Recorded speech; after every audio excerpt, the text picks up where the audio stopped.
Hello everyone, and welcome to today's SLP1 second webinar. My name is Ana Maria Baston from Ruprecht Consult, and I'll be moderating this session. The webinar today is focused on the topic of data collection, analysis, and processing in the preparation of an SUMP. Before we get started, I'd like to go over a few items so that you know how to participate in today's event. The ones of you who participated in the introductory webinar in September are already familiar with all these technical aspects. However, for the ones that are using the software for the first time, it is important to know a few things. And that's that you can dial in using your computer or by phone. And if you would prefer to join over the phone, just select telephone or phone call in the audio pane, and the dial-in information will be displayed. And then you need to enter the PIN code, which is showed in there. The default setting is that all listeners are muted, and PIN access enables you to be unmuted. Otherwise, you cannot speak.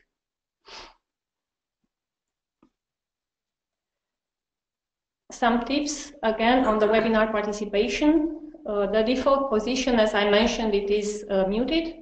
And as there are almost 30 people on the line, we need to avoid any background noise.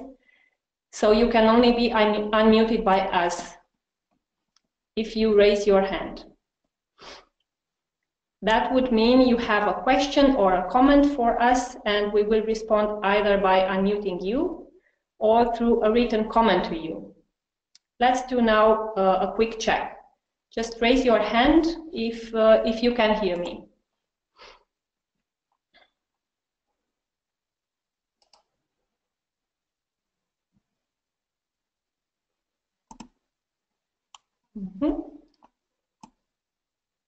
That's good. I see that most of you can hear me. However, there are also a few participants that cannot. I hope they will manage to solve the technical problems as soon as possible. There's also the possibility for you to ask questions, and that this opportunity can be used in the interactive part of our webinar today, which will come up a little bit later. So we encourage you to ask questions and send it to all, not only to one or another of us organizers. And this is a way for us to see your questions and then to answer them either individually or to everyone. And one other feature is that we will have poll questions throughout the webinar to gather your input and help you learn something from one another. And for your information, this webinar is also being recorded, and the recording will be stored on Mobility Academy, as it was the case with the first webinar. Now, just briefly, I would like to present you the webinar team. My colleague, Lasse Brandt, will manage the questions and the polls. Hello, Lasse. Hello, everyone. And then we have our technical manager, Daniel Franco. Both are my colleagues at Ruprecht Consult. And I will be moderating this session together with Esther Kreutz from UBC, who will mainly moderate the session, the interactive session. Related to the content that we have today, we've already covered more or less the first point, and we will have a row of two presentations. One will be delivered by Maya Ruzanen and is related to mobility vision, priorities and objectives. That provides you some insights into the second lesson of the e-course. This presentation will be followed by one related to data collection in the city of Malmö.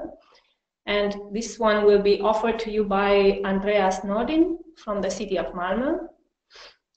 And then we will have an interactive session where you have the possibility, as I mentioned before, to ask any kind of questions related to the presentations or to the general topic of our webinar. We will wrap up the webinar with providing you with latest announcements related to the upcoming activities in SLP1. And I would like to present you our panelists today. So we have Maja Lusanen, who works as a project coordinator at the Union of Baltic Cities Sustainable Cities Commission, which is located in Turku, Finland. And she is also familiar to you as being one of the e-course facilitators, of course. Today she is presenting you the main elements of the upcoming e-course of the lesson 2 that tackles the topic of mobility vision, priorities and objectives. Maja's presentation will be followed by Andreas Nordin from the city of Malmö. He is an experienced traffic planner and SUMP project manager at the city of Malmö, one of our partner cities in SUMPs-Up. And he will be presenting how the city of Malmö used data collection from traffic surveys for planning sustainable mobility measures in the city. How was the process set up? He will also present you some challenges related to data gaps or data confidentiality. And with that, I would like to give the floor to Maja for her first presentation. Hello, everybody. I will just share my screen. Okay, so as Anna-Maria mentioned, I will give you a brief overview of the next e-course lesson, which is about creating the vision for mobility and setting priorities and objectives. So maybe a first short wrap up of the first e-course lesson that many of you have attended. So that focused on the analysis of the mobility situation planning practices, and it basically addressed how to set up the management structures for the SUMP process and also how to understand the context that you are working in and what to take into account, and also how to organize the process of collecting data and analyzing the current mobility situation, and how to also do that in collaborative manner so that you also involve necessary stakeholders in the process. So basically how to prepare for the SUMP process and for the next step, which is then creating a vision for mobility and targets and objectives for that. And I think this data collection and analysis is also something that we discussed a bit in the Thessaloniki workshop. Some of you attended that, and it was also many cities, regions saw it as a really challenging, and there was lack of data and difficulties to obtain data from different stakeholders and so on, and really coordinate that.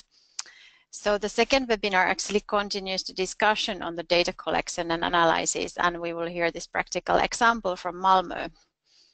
And like Anna-Maria said, they will address a bit like how to monitor changes in traffic and how to use actually the data what you have in planning. And then the second e-course and the second learning block in SLP1 is the visioning. And the e-course will run from 8th of November then till 30th of November. And facilitators will be, as in the previous course, UBC, Clay and Ruprecht. So the topic is mobility vision, priorities and objectives. And actually the analysis of the current mobility situation that has been performed in the previous SUMP development steps really sets the basis also for the next steps, really developing the common vision for mobility and setting priorities and objectives. Because before you can actually develop those, you really need to know where you stand and understand the current situation and the challenges you are facing. And the vision should address the problems identified in the current situation, but also, of course, the perceived opportunities, that how things could be made better. And as you probably all know, the common vision is one of the cornerstones of every sustainable urban mobility plan. And I would like to really highlight the word common here, because it can be only the guiding element if it's really widely accepted among different stakeholders in cities, and it should be accepted within the planning authority who is leading the SUMP process, and then within different institutional actors and stakeholders that should be involved in the process, but also among the general public. And this SUMP slogan that preparing an sustainable urban mobility plan means planning for people. So this is something that really should be kept in mind when also developing the vision. So the citizens should be really in the core of the vision. So here is the structure for the second e-learning course. It has been divided in 6 different units, which also will have like practical tasks involved in some of the units. And I will just briefly explain a bit what you will learn during the course. So the first or the second thematic unit is public participation and communication strategy. So you will learn how to create a vision of a livable city for your children, like how to really make it as an SUMP vision, not just only like mobility vision, but really following the SUMP principles. And then also, what is a public involvement strategy and how to create that. You will receive like some tips and things that you should take into account when creating involvement strategy. And also the e-learning course will present some workshop methods and online participation methods that might be useful during the SUMP process and to be used in different phases, but also in the vision development phase. And also you will learn how to define the roles of different actors and really which stakeholders you should include in the process. Of course, that always depends on the local context as well, but the e-learning course will give you some tips. And then also how to co-create the vision together with the citizens so that they can also accept that. And then it will include some best practice examples. Then it will also, one unit will be about strategic planning, how to set up the priorities, targets, and how to implement strategies based on a common vision. So how to really develop a shared vision with stakeholders, both like inside within the administration who is preparing SUMP, but also outside with the variety of stakeholders. And then really how to co-create the vision. And then what are the role of long-term objectives, backcasting, timeframe, and geographical scope in the process. Then the third thematic topic is the SUMP action plan.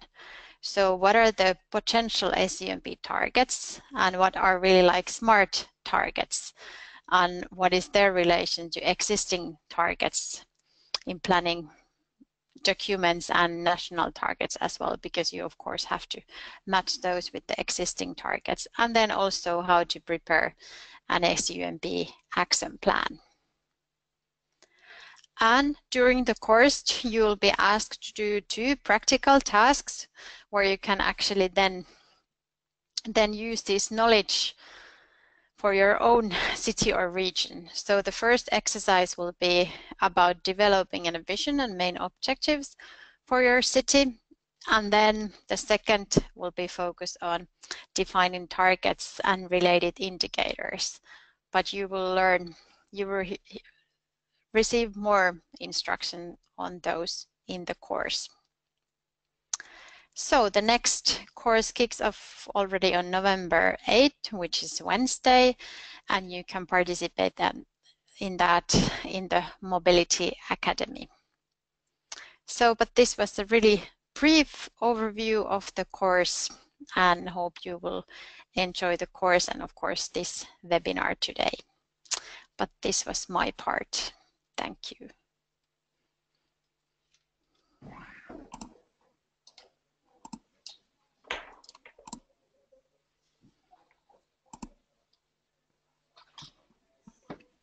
Thank you, Maya, for this very inspiring presentation and for offering participants in SLP1 useful insights into the e-course lesson 2, which is a topic that will be also tackled in the following workshop taking place in Brussels. We will offer you more details at the end of our webinar related to these upcoming activities. And let's now have a first poll question so we can plan the e-course and the next workshop better. And during the workshop in Thessaloniki, participants were asked what are their expectations towards the SUMP Learning Programme, SLP1. And from the answers received from you, it was clear that SLP1 cities are eager to firstly learn from practical examples from other cities, and secondly, to identify, discuss, and find solutions for common SUMP challenges together with other cities. So our polling question for you now is, what was the key takeaway lesson learned from the working session in Thessaloniki? And there are a few options available. First is that one solution to tackle cooperation that I could actually in practice apply to my local context, which I found inspiring, or an inspirational idea for engaging citizens at the local level in the SUMP process. C would be, my SUMP challenges are quite similar to the ones the other cities have, or another takeaway lesson learned. So now it's time for you to answer to this question.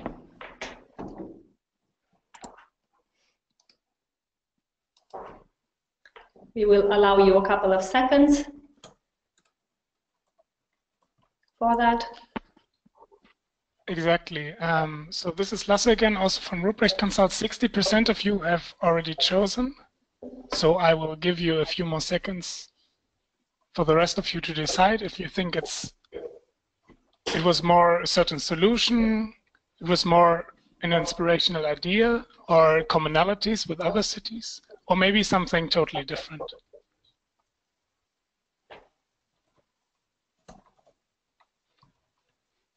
All right, I think now I'm going to close the poll and show you the results. So we can see that there was clearly the common SUMP challenges that was the main takeaway lesson from the workshop in Thessaloniki. And I think that was something that we could also see there, that a lot of the discussions between you as cities has been a very fruitful and inspirational part of the workshop, to see that other cities might have the same challenges and then to talk to each other about potential solutions to that. Okay, thank you very much, Lasse. This is a very useful insight for us. And I would like now to give the floor to Andreas Nording from the city of Malmö, who will describe in his presentation the process of data collection in his city and what were the challenges and how they managed to solve those.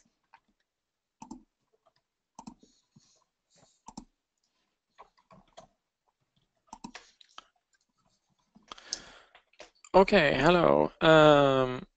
Let's see. Yeah. So I'm not sure we actually solved all our challenges, but we found a way to attack them at least. So I'm as I was introduced. I'm a traffic strategist, and I work mainly with the SUMP in Malmö. And this how we use the data for measuring is really important for following up on our SUMP. Basically, we collect the data and we try to apply it, and then we evaluate, and then we collect data again. But first, I'm just going to tell you a little bit about Malmö, so you know where I come from. So this is the red dot is Malmö. I hope you all see my screen.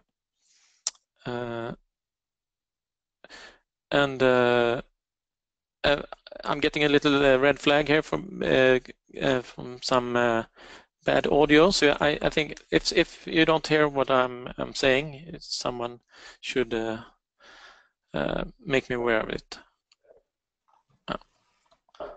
Okay, I just go on. I pretend that. Okay. I ignore the red flag then. So Malmö is the third largest city in Sweden. We have a lot of foreign-born people in Malmö. It's growing fast. 320,000 inhabitants, and about 6,000 inhabitants move in every year. Or it's the net increase. And but it's a very big region also, because on the other side from the water we have Copenhagen and the Danish cities. So we say that it's a 3.8 million inhabitants in the region, and a lot of companies and universities. So this is how we are organized. I work in the Sustainable Urban Mobility Plan, as you can see in the center of this graphic, and the comprehensive plan is where the politicians decide for the future of what direction to go, and the SUMP SUMP, we take care of the things you can see below, the traffic environment and the traffic safety, and of course the noise pollution and air pollution, and all the different kinds of modes of transportation. So how do we monitor traffic in Malmö? So we do it, we can say basically it's three ways. We count the traffic, we do the travel service, and we do the modeling. I'll go into each one of these. If we start with the counting of the traffic, so it's we do the manual and the mechanical collection of data, and we have a budget of about 170,000 euro every year for this, and it's made twice every year. So we do this, the spring collection and the autumn collection, and this is, we have in Malmö we have 10 of these cross sections where we measure. So every car going across one of the tiny black dots on one of these cross sections will be added to that cross sections total. So this is to monitor all the people up to the left. You can see all the people going in and out from the municipality. And then we have for the center of the city, and then we have cross like straight lines to see if you move from different parts of the city, and so just to see how far in to the city you go. So this picture here is just adding all the 10 cross sections together, and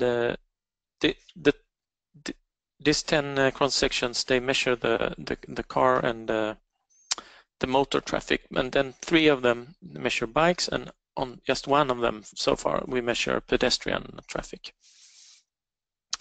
And this we do to, and we also take the speed of the vehicles passing. So we get a good measure of the displacement on traffic when we're doing something, and we get how are people acting according to speed limits, and if what happens in a road work or construction works, and how does the traffic, the amount of traffic affect the noise and air pollution. And we started with the motor vehicles in 1975, and we've been counting bikes since 2003 and pedestrians since 2010. And then I should add that public transport it's included also in this, but we get a much better picture of number of people using the public transport from the public transport provider. They have the travel statistics from the tickets and sales and so forth. And the manual collection of data, it's really hard work. We use mostly senior citizens because they are very keen to do something, and they are very reliable workforce and cheap. And so this gentleman over here is just using like the device you see to the right in the picture. So, and they have one section each. So there's this, of course, we don't do under the entire season of collection. This we do selected days. So but we have a lot of people active those days. It gives a really good sample to test with the other modes of collecting data. So we have the mechanical modes. Then we have the built-in tubes. I don't have a picture of the built-in because they're under the asphalt. But they are once in place, they're really cheap because they're just lying there. And then we have the rubber tubes. You can see the man on the right is putting up a rubber tube for where we don't have the built-in tubes. So this measures both the amount of traffic and the speed of the traffic. And it also it's not a good picture from the part of heavy traffic. So we have to apply we have to make an assumption on the heavy traffic. But then we also using radar. It's fairly easy to use, and you can also combine that with a warning sign if that says you're going too fast, and then we have the video analysis. It's a better way to, especially when you work with bicycles and pedestrians, because they don't move in one lane because they can move. So it's basically a video camera recording people walking or biking like this, and then it films, and then is the smart software from the computers. They can just calculate. They recognize all these people, and then so they can give us very precise data. And here we're not allowed to save the actual movies from this, but because of the confidentiality, so we can just save the data that one person moved from here to here, but not who it was, or this pictures is just one example picture. We can't actually look at the tapes like this. It can only be processed in the computer. So, excuse me. Sorry, I'm a little cold. Anyway, this is the traffic development for Malmö. So this is really because a lot of people, when we talk to the politicians or the people in charge, they say, "Oh, we do so much and we put so much effort and money into the traffic, but it's just getting worse." But actually, when we used 2007 as the norm, every share of transportation was how it was at 2007, and compare to the development, and you can see that the population, the dotted line, it's increasing steadily, but the car traffic has actually decreased while the bicycle, train, and bus modes have really increased. So I think this is really a good when talking. It's to show that what you do have effect. It's really important to have it with you. But that was basically the the first way of collecting the data, the counting, and then we do the survey, and this we do together in the Scania region. The yellow map it's the entire region, and Malmö it says is really tiny letters down to the left, but basically all the green arrows where they are most condensed. So we do it together with all these municipalities, and we ask people to do a travel diary, and we try to plan together. And actually, we want to do this more with the Danish side. So we have the amount of people going across the bridge to Denmark. That's to the white country to the left in the picture, and we want to develop this. So this survey is made every 5 years. So the last survey was 2013, and next survey is next year actually. So it's really good. We're looking forward to that. And so we do the survey, we do the background questions and modes of transportation, and we ask people to do a diary, and then you can do it either by filling in manually or on the web-based survey, and then you get a reminder, and the 2 reminders actually. And the selection, you can see 15 to 84 years old, 70,000 people in Scania, and 12,000 in Malmö. So the number of answers was 25,700, and once again, I'm sorry, but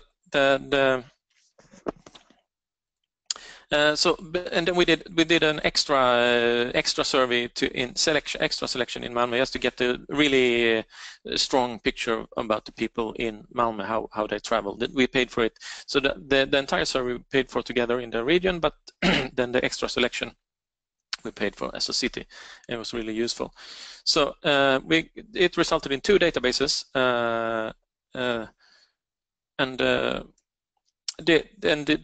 from these databases you can get all the background factors, like the age and gender and the household composition and education and everything. And then so this is very useful when who travels in what way, and you can get the description of if they have a driver's license and car ownership and access and bike access and stuff like that, and also number of daily trips and distance travels. So it's so much data to collect from this that you can't get in any other way. So it's really a good payoff. I should add this last survey costed the region about 350,000 euros. So, but it was well invested money, I must say. I think this is interesting. It's Swedish, but the last point. This was just one of the million or thousands data points. It says free parking. Do you have free parkings at benefits at work?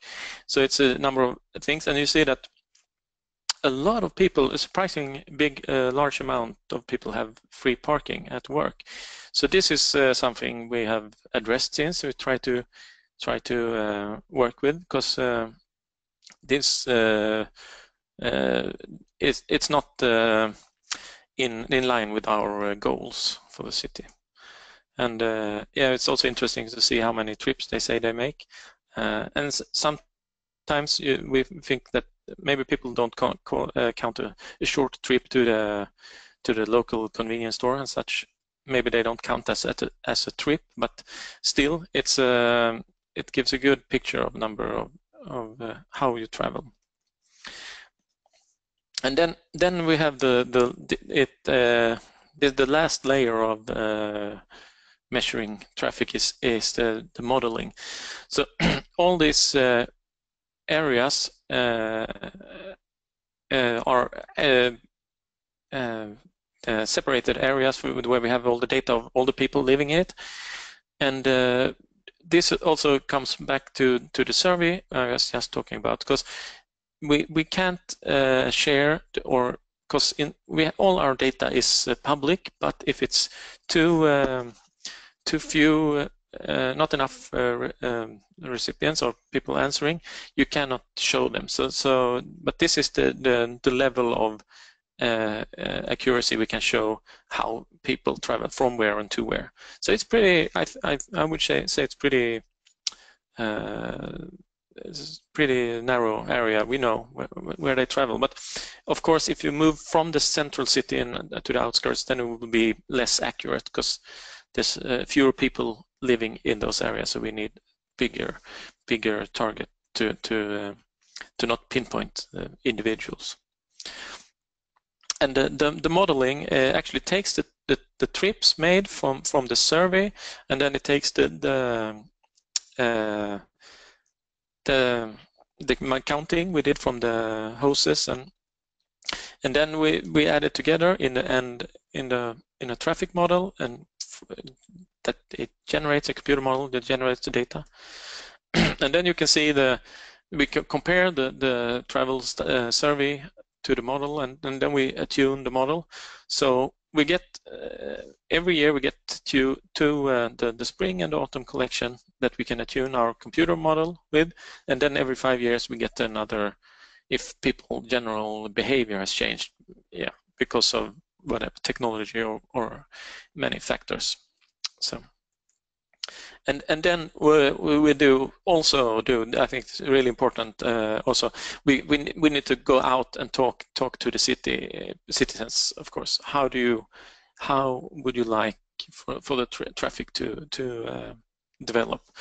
So this was just from a study we did in the central city, and we see that 18% of the people in the central city, they wanted better accessibility and space for cars. But the rest in this study wanted to tune down and calm the traffic.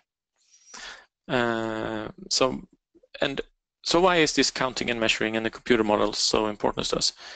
Because this is our main objective. This is what the comprehensive plan say. We must be we aim to be an attractive and sustainable city, and we need an economical part to work, but we really also need a social and the environmentally sustainability to all interact, because they cannot stand one on itself.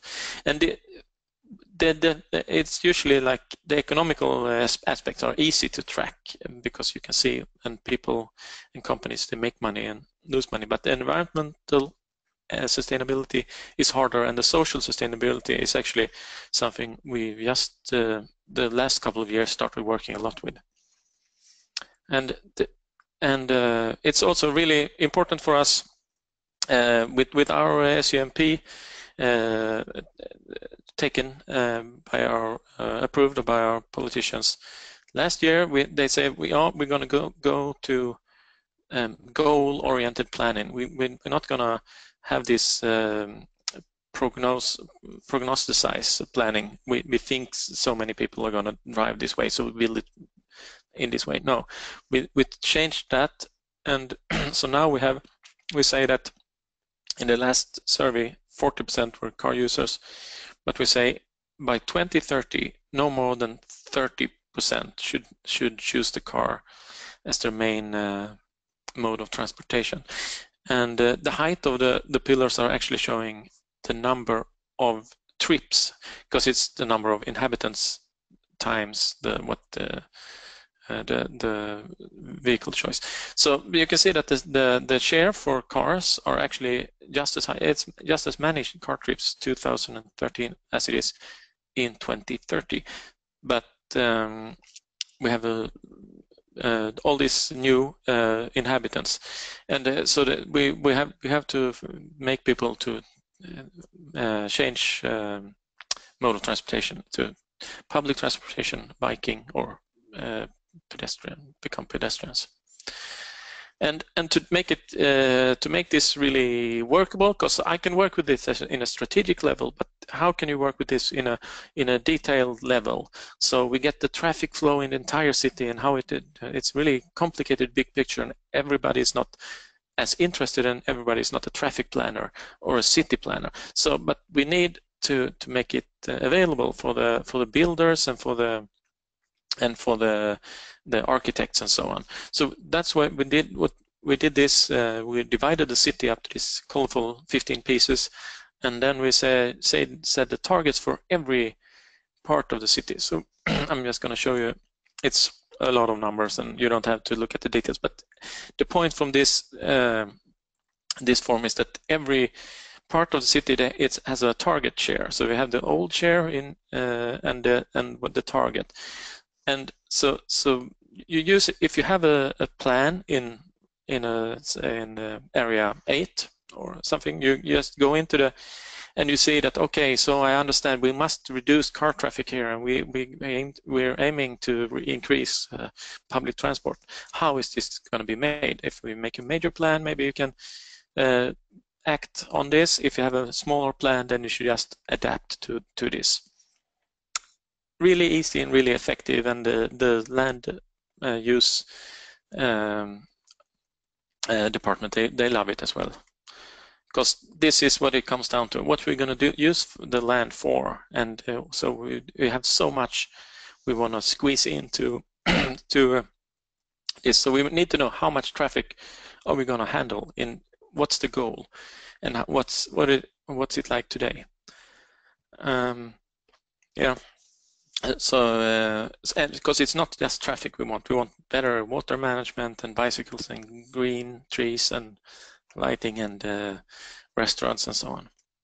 And I think this I usually just include this in whatever presentation I have because I love it. But it's you can just show that it goes to show that the car, if you look beneath the green line, you can see the area used for a person going with that mode of transportation. So a car user basically uses 22.1 square meters of the city. So if you get and it's better. So walking would be the most. If everybody walked, we could have lots of space for. But it's not always practical. And this is not including any health aspects or something. So it's just the land usage. But if we could, in theory, if we could go get one of these car users to go by bus, we could save 20 square meters of the city and do something more, funnier, more exciting, attractive with. And so this is just just to show what after doing all the counting and we need to put it into so how does this end up? What's our priority? So we see that the local aspect on top or the frame around it. That's we need the citizens. The city is for the people living in it. And Maya said it before. We're planning for people.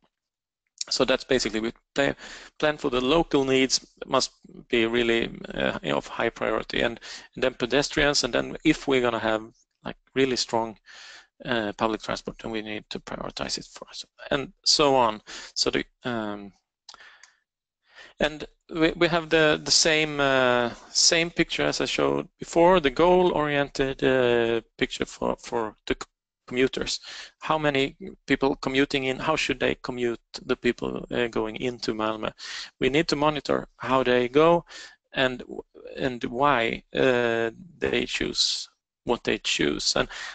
And so we see that we can't increase this too much because we're already starting to get a little bit congestion in the morning, but not so bad. But this is if we want to avoid big much congestion, we need to address this issue now. So it's really good to have the picture of how they travel. And then we also use this data on people. How can you travel, and how long does it take, and so on, to measure accessibility. So this is actually from the scale you're used to. Maybe this is reversed. So blue is really good. Then you have good accessibility, and this is just this is divided into 20 different aspects, I think, but this is all in one picture. It's hard to show, but it's access to schools and medical and shopping and recreation and I think all we try to include all in one model. But it's also something founded from the counting of traffic.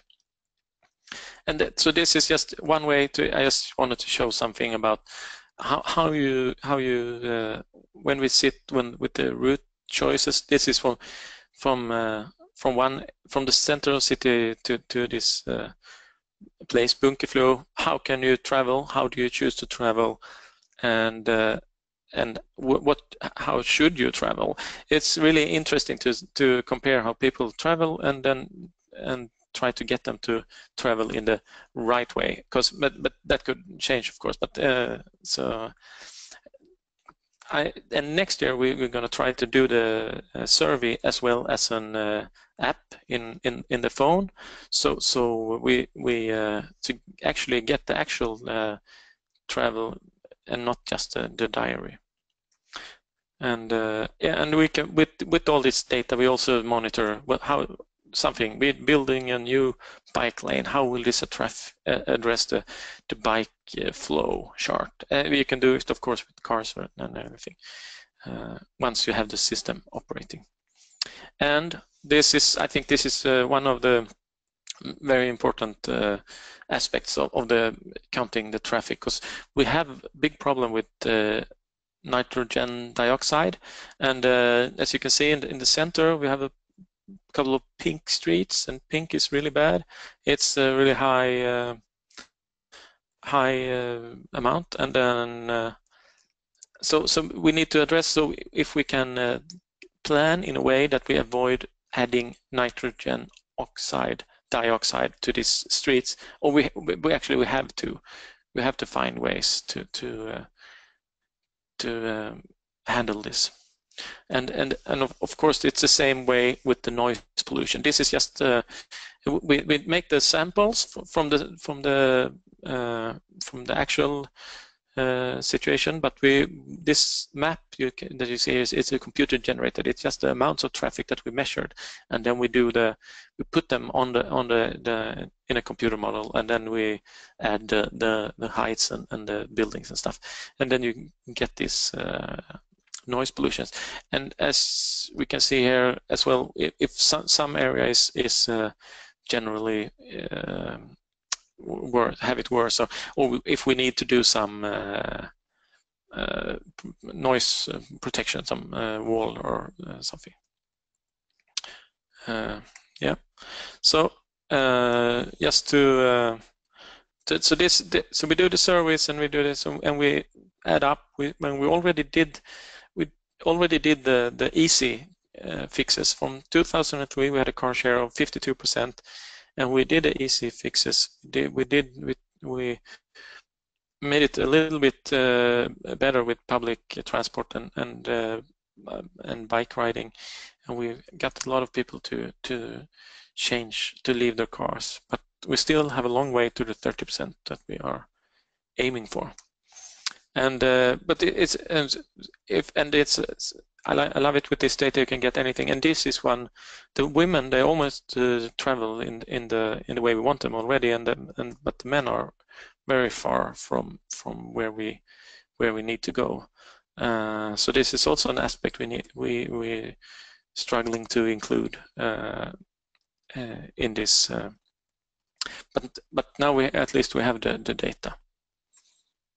So yeah, I was just going to say there's a lot of opportunities, and point out that it's just not the travel from point A to point B that's important with this counting and study. It's really important the social. I like to stress that the social aspect. If we make it in the city accessible for everybody, more accessible for those that need it the most, it benefits everybody.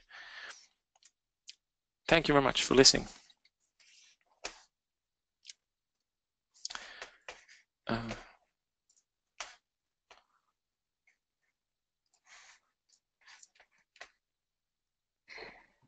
Thank you, Andreas. This was a very, very inspiring presentation. And I hope your cold will get better. Sorry to hear that in such conditions you also accepted to be part of our webinar. And I would just like to mention that meanwhile we have received a set of questions in the questions pane, which is great. And we will tackle them one by one in just a few minutes. But meanwhile, we have another 2 poll questions for you. And the first question is, if there is data available illustrating the severity of transport problems in your city or in your region. And you have 2 answering options, either yes or no.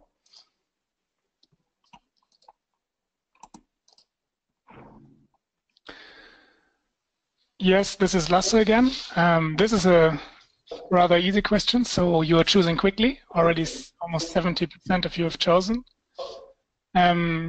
So let's see, after hearing such an impressive presentation of all the different ways that Malmö is analyzing and collecting data, how is the situation in all of your cities? We have 80% of your answers, so I think I will close it now and show you the results. And we can see that in most of your cities, in 67% of your cities, there is some data available. So there is something to work with. And for the other 33%, there has surely been inspiration in the presentation. What type of data might be useful also in your cities to analyze? That's great. And this question is followed by a second one, which is again related to data collection and to Andrea's presentation. And that is, what type of data collection tools did you use in your local planning processes related to mobility? And you have here a set of 5 options, starting from recording the traffic flow on the city's road network, to interviews either online or offline through household travel surveys, a traffic model or smartphone apps, or even accident or air quality statistics.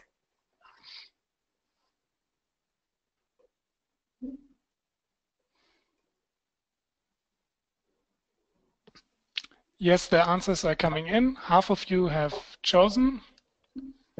Now it's up to almost 70%. I will wait a few more seconds. Now we are at almost 80%.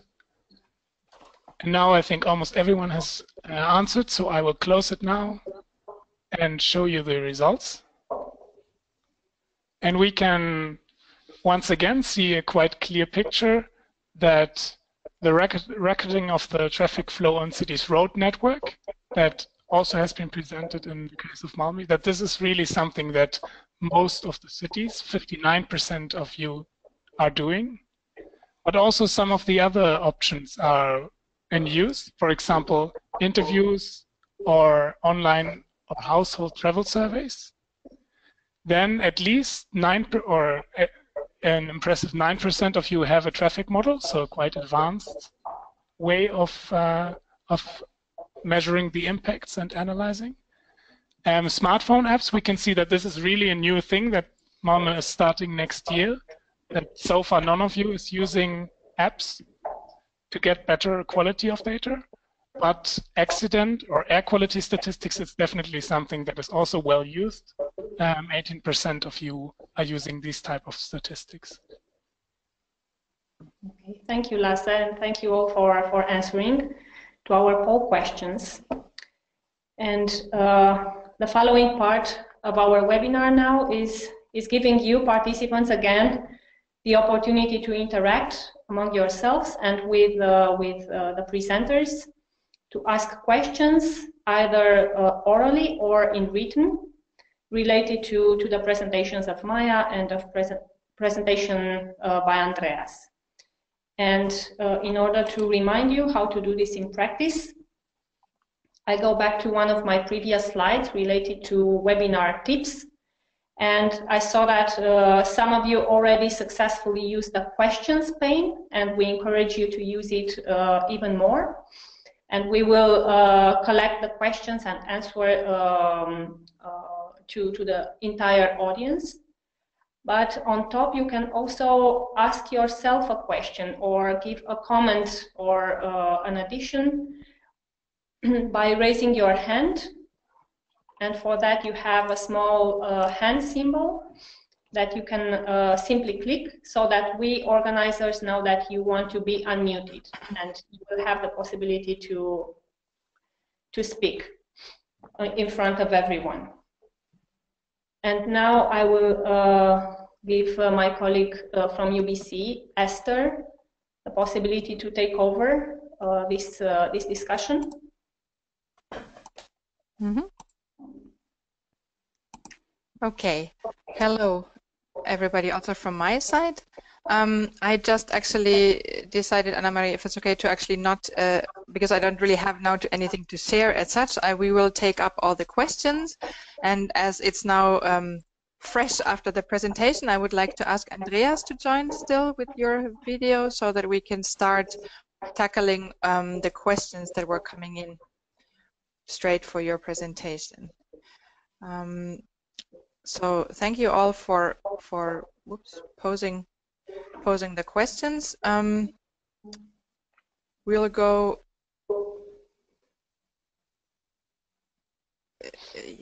So I think there were several questions popping up immediately concerning the budget and like who was funding or who is funding the data collection measures in Malmö. So it seems that this is quite an important issue for many cities, how to make sure that you have the right amount of budget, how you have it pre-planned, and where to find the money, so to say. So from Athens, there was the first question: what is the approximate budget for these mechanical and manual measurements that you use in Malmö? Yeah, the manual and mechanical measurements is 170,000 euros every year, and okay. But then I should say we have most of the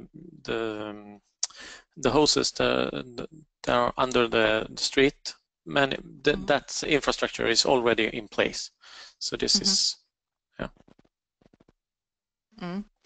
and yeah. And then there was the question also, like, so is this this is something that is included like in the when your city the city administration is like doing the budget planning, you have always something reserved for data collection now within your just your annual budget. Yes, yes, because I think we did it this way. We set the goals for the city, but then they say we need, if we're gonna make these goals, or if we're gonna work towards these goals, we really want to know how are we doing, and we want to know every. At first they said something like every quarter of a year, and we said it's impossible. So we said, okay, every year, okay, it's doable. So we do this. We give a report every year on traffic development, and this is just to show actually how we are working towards. So the politicians are really encouraging this this way to spend money. Yeah. Good.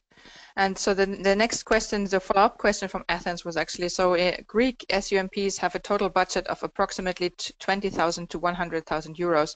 On which priorities you would suggest us to focus, taking into account this huge difference in the available budget? So is there something that you would kind of recommend where to put the priority? But I think you need the goals. You need to know where you're working towards before you. Of course it's good to measure the traffic to know where you're coming from, but you need to know where you want to go. Otherwise, it's pointless if you don't know what you want to achieve to count all the traffic. But I think you should have a bigger budget. Yeah. Okay. Then Bielefeld is asking, like, and I think you kind of answered it already, but like, is it well accepted by politics or politicians and the public to spend the money constantly year by year to collect the data? Yes, short answer. Yeah, and the politicians, they really wanted to make sure that they're moving in the right way. Or if they make a decision that maybe it's controversial, they still wanted to prove their points. in a manner of speaking. But the public, yeah, we get a lot of complaints if you do for traveling or stuff like that. But when it comes to measuring, I haven't had any complaints. They want to know. They have an opportunity as well to read the report. I don't think so many do, but. Yeah.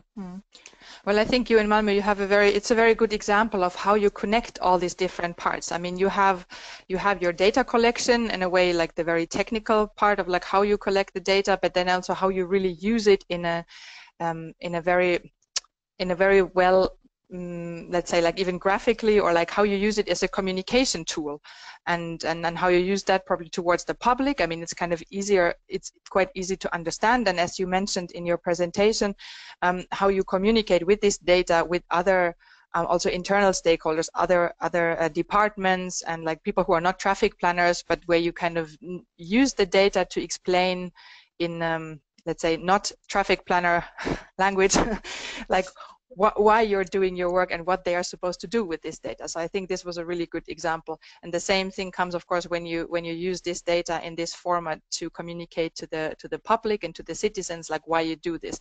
And I think Malmö is doing this really well, so that you understand that this is for the benefit of the city. And if you then have also the clear support from your politicians and everything kind of fits together, I think that's how this kind of a whole process really works well.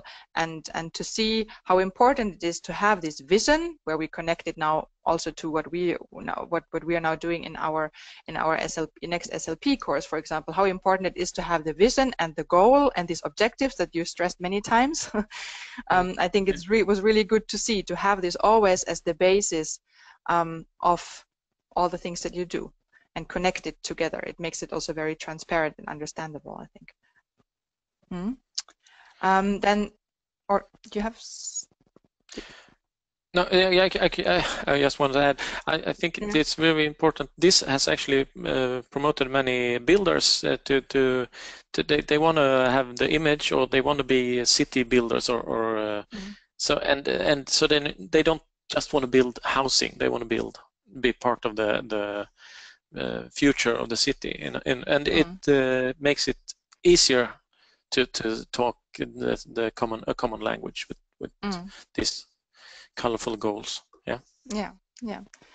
Okay, but we'll continue a little bit with those questions, and then we can still see who wants to still comment, like in person, if you're all okay with this. So Maria asks about if you can provide them with details about the software used in Malmö for the video analytics.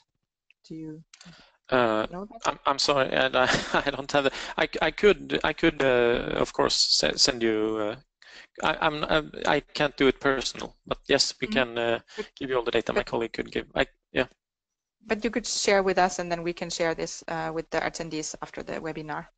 Yes. Yeah, sure. Okay. So about who funded the data collection, I think that we have already talked. So this is integrated into the annual budget. And yeah, also in Heraklion, they are asked about information about other software tools for transport models, if there are any ideas, but that's something that we could put into the whole audience. Perhaps other cities also have some ideas. There's a question regarding the automatic equipment to access traffic flow. Is it comprised of a CCTV system connected to a software that detects moving objects? And is it capable to classify vehicles, or only pedestrians and or bicycles? Now comes the specific question. Yeah, but yeah, it is. But this we only have in some areas where we measure the because it's good for everything, but it's a little bit more pricey to install. So we just use it for the bicycle and pedestrians. So, okay. But yes, but it's the description is accurate. Yeah. Yes, okay. And again, about the traffic modeling, what kind of software you use, so that's something that we can then share afterwards, if you, or can you, yeah. Another question to Malmö, if the traffic is high in a given area, what kind of quick solutions do you recommend without big investments, only ad hoc solutions? That's a question from Poland. But So usually we try to connect it with some other issues. And then we do because where we can act fast is usually with traffic safety. So if it's if this becomes a traffic safety issue, then we can manage it. Kind of manage it by road bumps, maybe make people to not so keen on choosing that way. But if we don't have a traffic safety issue, even though it's a lot of traffic, then we have a problem, because then we need to. Then it's a slower process of finding out alternatives. So it's hard to make an ad hoc solution if it's only. Yeah, but we could connect it to something else, noise or air or really heavy air pollution or traffic safety. Then we can act faster. Yeah. Yeah. Okay. The next question is about if there is a specific department in the city of Malmö that collects and monitors the data, or are you being helped by external experts? And yeah, we have experts for parts like the video system set up and managing, but otherwise I work at the streets and parks department, so it's our department that gets the funding to monitor the traffic. So all the money comes from the same from us, from the same source. Yeah, and then you have you hire, so to say, either your senior citizens, for example, as help, or other people who assist you. How is your relationship with the suburban cities in matter of data collection and sharing? I think that's a very interesting thing, because you mentioned several times now also that you're cooperating also with the whole region. Have you encountered also, is that like a smooth cooperation, or have you encountered also challenges there? No, yeah, of course we have the challenges, because they don't have the same goals. Since we are the big city, we have a lot of workplaces, but so a lot of people want to go here by car, and becomes a problem. But we have the travel survey is made for the entire region, so it's really good cooperation, and so I think it's easy to get everybody on the same track because it's just every 5 years. But then with the measuring, the modeling, actually we have the national modeling from the national road building authority. Yeah, sorry. Yeah. Authority for the national authority. Thank you. Yeah. They have a different view, because they are not moving so much toward this goal-oriented planning. They have more of a prognosticized planning. So they say, oh, it's going to increase the inhabitants of Sweden. They increase by I don't know, 2% every year or something, and then they say all traffic is going to increase by 2%, and so that we have a big clash actually when we compare the national level to our local. But to the nearest municipalities, I would say we have a really good cooperation. But it's a problem when we talk about freight transport, for example, because we have from Copenhagen over the bridge and up in Sweden a lot of heavy transports, and they make a big dent in our air pollutions and stuff like that. And we have big difference in how we see the future of this. Yeah. Concerning this kind of a regional cooperation, can you have a few words about like how this is organized in practice? Like, do you have like a coordination group, or you have like regular meetings, or how is that organized? We have actually something called the Malmö-Lund region. Lund is the second biggest city in this region, and it's 11 municipalities. We meet. I'm not sure. We try to meet, I think, once a month or once every 2 months, and it's not mainly about traffic planning. It's just something about the planning about the region. It can be anything about the structure, how we're gonna see it, and which ports we're gonna want to. So you give and you take, of course. And you try to just discuss the needs of all the municipalities together, and it's. Of course, for these meetings, it's not. I'm not in those meetings. It's usually higher up in the hierarchy. Yeah. Okay, yeah, that also connects perhaps a little bit to the next question from Anka, who asked, like, can you give more details about the team involved, like how many people, experience, do you have external experts? I suppose that this now concerns more like the Malmö part, but that's, I guess, your department that is mainly working on this. On like the data collection. Yeah, because actually we have just one person that's the key. She's the key coordinator for all the collection. So you have a data collection coordinator, and then she doesn't do the survey. But it's just done every 5 years. So so you work on it maybe 1 year in advance, and then you do the collection, and then maybe work 1 year after. So it's just 2 out of 5 years you work with the survey.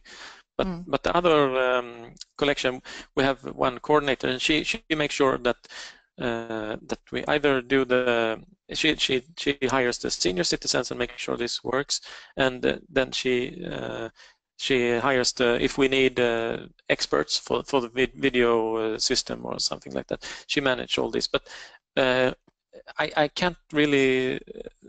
I'm not really sure how much resources in personnel she uses. Otherwise, not too much actually from our. Okay. But then the modeling is a different part. We have also one person working full time with the computer modeling, and it's not enough with one person, because it's so he has help also from colleagues and from consultants when needed. So yeah. Okay, but I think just having a data collection coordinator already, just having a dedicated person who is dealing with these things and who is also probably coordinating all the cooperation, I think that's probably a key issue to have in like if you look at the organization.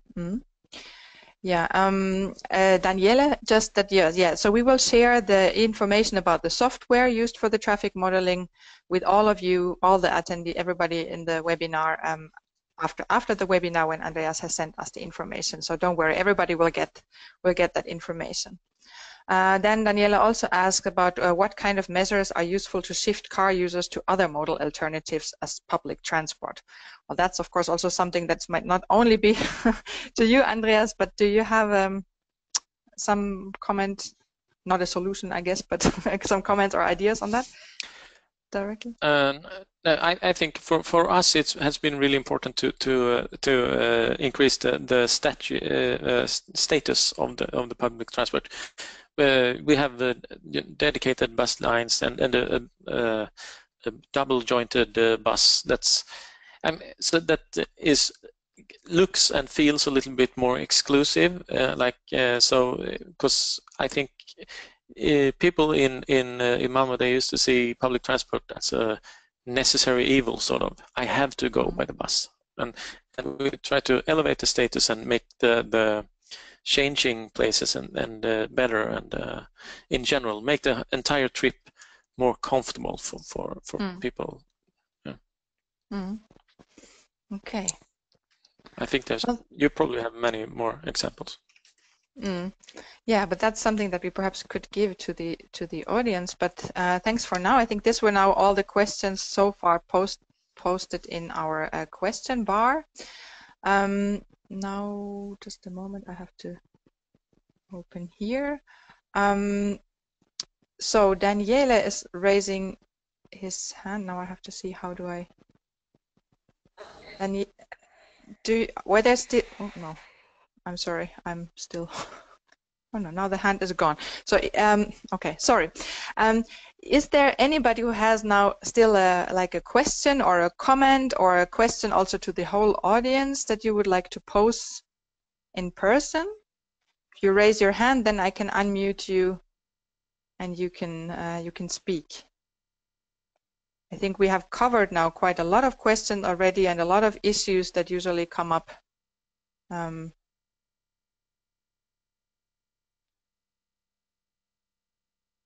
Okay, so there's nothing coming up right now. Looking a little bit at the time, I think we need to reserve a couple of minutes still for some general issues and announcement for the end.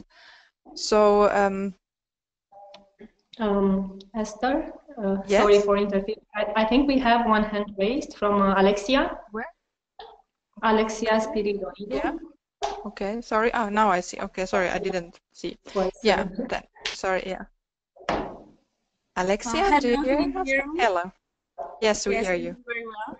Actually, it's more like a statement. I'd like to say that in the Greek SUMPs, as the budget is really low, and it depends on the municipality whether we have data available or not.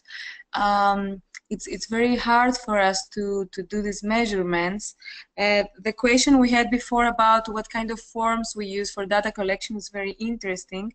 But so I think that Greek municipalities are implementing SUMPs will try to tackle this data collection problem probably with mobile applications. We see this trend raising a lot and coming to solve this problem of the budget and the unavailability of data. And then I think that for the modeling part, again, with this budget, it's really hard for us to have to allocate money for modeling because it's so low budget. We cannot make a proper modeling. No way. And at least in our municipality, our strategic goal will be to use this budget for a proper participatory planning approaches and try to understand the limited data that we are having better, because high volume data is really hard to achieve and program them. That was from my side. Thank you very much. Well, thank you, Alexia, for your comment. I think there will be many cities and regions also can relate to this, especially when you have these budget restrictions. And I guess it's not. I mean, Andreas, what you presented, I mean, it's of course not the solution or not the way how everybody has to do it. I mean, this was a very inspirational presentation, I think, and it's always good to hear really how in practice other cities are dealing with these issues. In the end, of course, it's very important that each city finds the way how to organize this process with the resources available. But I think it's very important to just keep in mind how important it is to have resources reserved, even when they are scarce, but how important it is to have this good data basis to continue this work, because if you don't have a proper basis, it's of course also harder to continue the process. Okay, is there anybody else who still has a question or a comment? No, I'm checking here. I don't see any other hands. So I would like to thank you again, Andreas, for this really great presentation. I think you gave really good colleague to colleague input, and thanks for answering all the questions. We will summarize them a little bit, and if you could send us this information about this software, I think there would be many happy attendees that we can pass this on. Yeah, thank you very much. Okay.